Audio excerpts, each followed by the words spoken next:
Hello, ladies and gentlemen. I am Dath. And I am Protest. And we will be casting a PvZ today. Gamesox has the Protoss and HatMaster has the Zerg.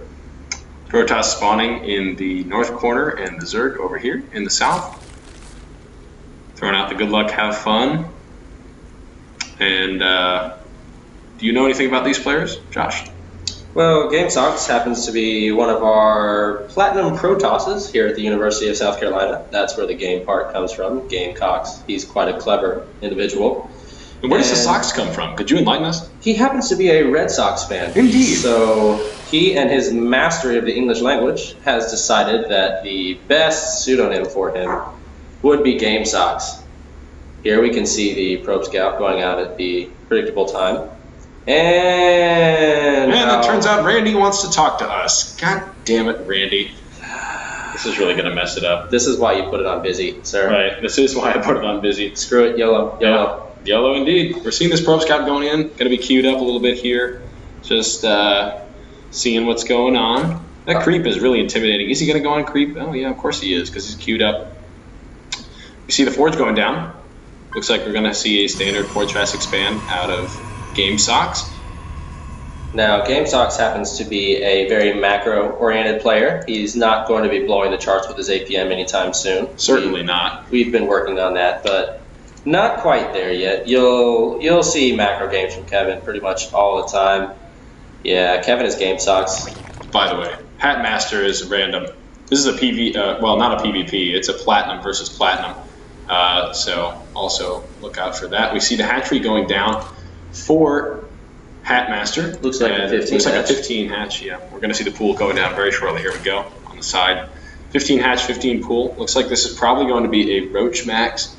Like the likes of Stefano, although we might not be able to get to that 200 supply at the time Stefano is able to.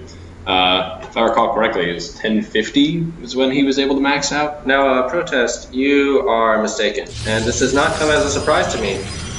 Common misconception, Protoss don't usually understand this. I don't know, maybe they do at higher levels other than Platinum, but Roach Max actually begins with a 15 pool, not a 15 hatch. The hatch usually comes around 16 or 17. So this is actually a 15 hatch variant. Most of the time, Zergs are just used to going 15 hatch, so they will 15 hatch regardless, unless of course they get blocked.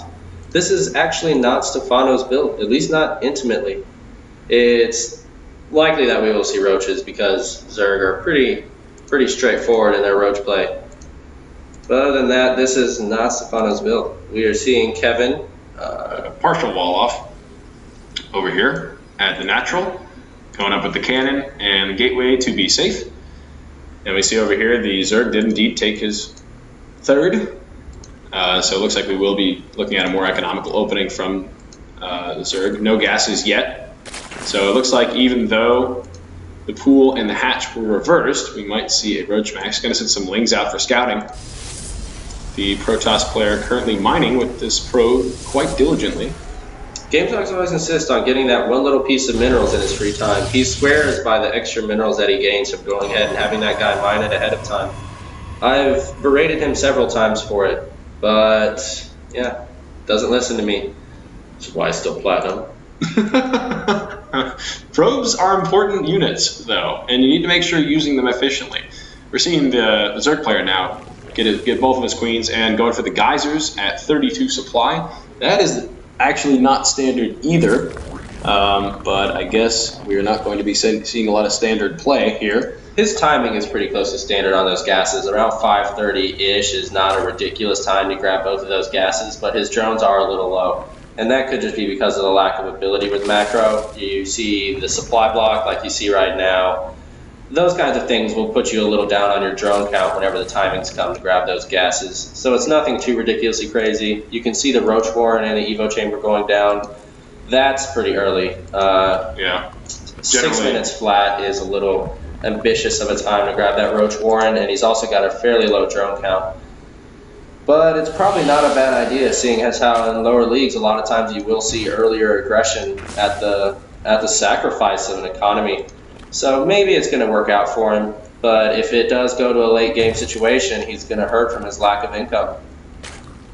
I agree. That is definitely true. Generally, you see as a response to the standard Immortal Sentry push, an early or a later Roach Warren. You do want to keep it early, just in case you might run into some 4 gates and you're not going to be able to scout that efficiently, because this player is not exactly scouting. Scouting for a third, though, actually, as we speak. So perhaps he is scouting, but you're going to see it usually go down around 6:30, 7 minutes, just for more of that economy, as Dath was saying. We have another one of those pesky supply blocks that really kill a Zerg in this mid-game area of time. It's really key to any kind of pressure. If you do want to stop that Protoss or getting up that third base, a supply block is just going to wreck you if you try and put on that aggression. They're going to have everything they need in time if you can't keep up with those overlords. It's just rough to watch. This is a hardcore supply block too. He hovered at 54 before he even realized and built those overlords. The overlords are on the way though, as we see our Protoss player going for Blink and building a Robo. This is going to be a 3-gate Robo with a Twilight Council. Just looking for some added advantage against the inevitable Roach push. Well, not only the inevitable Roach push, but the inevitable Broodlords that we see come out quite frequently. Want to get that Blink nice and early, so for some more mobility, seeing as we might see some infestors coming out eventually. Seeing as we are getting layer tech right now. The Zerg player will definitely want to go ahead and get Roach speed as soon as that layer comes up. He is hovering 700 gas. Looks like this Roach Warren is not going to be seeing any upgrades, unfortunately. Again, it's those supply boxes killing him. He's got all this gas. He's got again. Decent minerals. He just lost an Overlord as well. It looks like it's just rough. And it's really going to hurt him if Kevin does decide to go and take a third. It's going to be a sad day. He's just not going to have what he needs. Not at all. We do see spining up at his third, some static defense. That's really not going to help against any Protoss army, though. Oh dear. Oh dear. Fuking Protoss. Thank God for cannon rushes. Oh dear. Oh dear. Yeah, well, that Henry is a close friend of mine, and unfortunately he picked horrible times to message me. Well, this is just going dandily. We see the Zerg going for a macro hatch. Look, go over here. Click on the. Let me do it. This is how we prevent that from happening. Okay. All right. Yeah, we should do that. That's a good idea. Now we can see Kevin go ahead and go for this third. It's a little naked right now, but hopefully he'll take care of that before too much pressure from the Zerg comes in. We do have upgrades on the way for the Zerg. We've got melee and armor, so it seems like the Zerg is not intending to all in with these roaches. This melee upgrade shows that he's looking to devote more to the late game. Helps out with those Zerglings, helps out with the Broodlords. We also have an infestation pit down. No pathogen glands as of yet, though. Maybe he's going to be holding off on those infestors.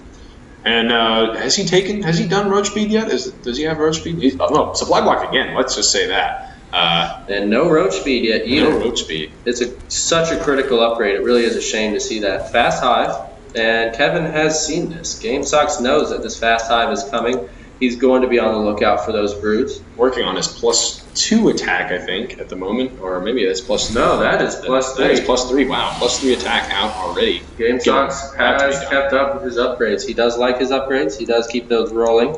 Hovering a lot of minerals and gas, though. We would see a lot more spending of those resources if he were actually to make units at all.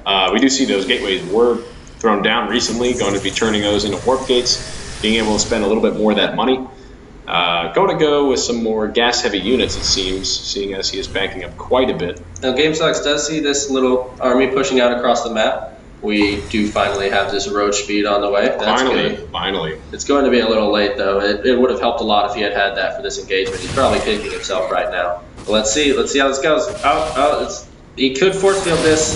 Oh, not bad. Wow, not bad. Splitting half the army off. Look at these guys. Oh, they're still sort of in range, but these lings are derping. These roaches are derping. It's really unfortunate. It sucks. And half the roach army gone. This is why Protoss is OP, ladies and gentlemen. This is why Protoss cut the army in half and just hammer them to death with those immortals. You know, they do 65 damage versus armored. That's a ridiculous amount, meaning they can 3-shot roaches. Here we see again attacking with half of his